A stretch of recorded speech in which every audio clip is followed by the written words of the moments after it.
स्वातंत्र्य चळवळीत आदिवासी क्रांतिकारकांचे मोलाचे योगदान। आमदार डॉक्टर किरण लहामटे। भारताच्या स्वातंत्र्य चळवळीत आद्य क्रांतिकारक बिरसा मुंडा, राघोजी भांगरे, तंट्या भिल, कोंड्या नवले यासारख्या अनेक आदिवासी क्रांतिकारकांनी ब्रिटिश राजवटीच्या अन्यायाविरुद्ध लढा दिलेला असून त्यांचे योगदान मोलाचे आहे, असे प्रतिपादन आमदार डॉक्टर किरण लहामटे यांनी केलं। ते ॲडव्होकेट एम देशमुख कला विज्ञान व वाणिज्य महाविद्यालय राजूर येथे आयोजित केलेल्या जागतिक आदिवासी दिन या कार्यक्रमात बोलत होते। कार्यक्रमाच्या अध्यक्षस्थानी सामाजिक कार्यकर्ते श्री भरत कचरे हे यावेळी उपस्थित होते। त्यांनीही यावेळी आपलं मनोगत व्यक्त करून शुभेच्छा दिल्या।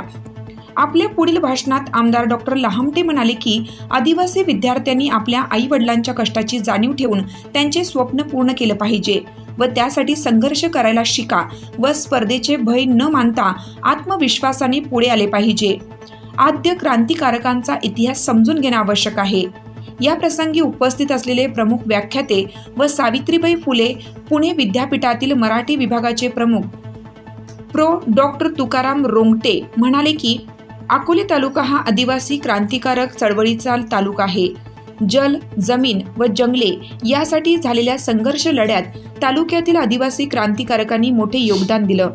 आदिवासींची संस्कृती ही मूल्य रुजवणारी संस्कृती असून आदिवासी समाजाचे आचार, विचार, चालीरीती, परंपरा, जीवनशैली या गोष्टी समाजाला दिशादर्शक आहेत। आदिवासी युवकांनी शिक्षण घेऊन विज्ञानवादी दृष्टिकोन जोपासण्याची गरज आहे। नाचण्याबरोबरच वाचनाची आवड निर्माण होणं आवश्यक आहे। आपल्या स्वागतपर व प्रास्ताविक भाषणात प्राचार्य प्रोफेसर डॉक्टर भाऊसाहेब देशमुख यांनी जागतिक आदिवासी दिनाचे महत्त्व विशद करून आदिवासी विद्यार्थ्यांनी मोठी स्वप्ने पाहावीत असे विचार व्यक्त केले।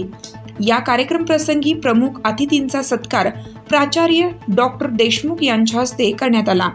कार्यक्रमाचे सूत्रसंचालन प्राध्यापक विनोद यलमामे यांनी केलं, तर आभार प्रदर्शन प्राध्यापक रोहित मुठे यांनी केले। या प्रसंगी प्राध्यापक सौ सुरेखा रोंगटे, डॉक्टर रमाकांत डेरे, प्राध्यापक, शिक्षकेतर कर्मचारी वृंद, विद्यार्थी मोठ्या संख्येने उपस्थित होते। राष्ट्रगीताने कार्यक्रमाची सांगता करण्यात आली। सुराज्य मराठीकरिता प्रतिनिधी सचिन लगड।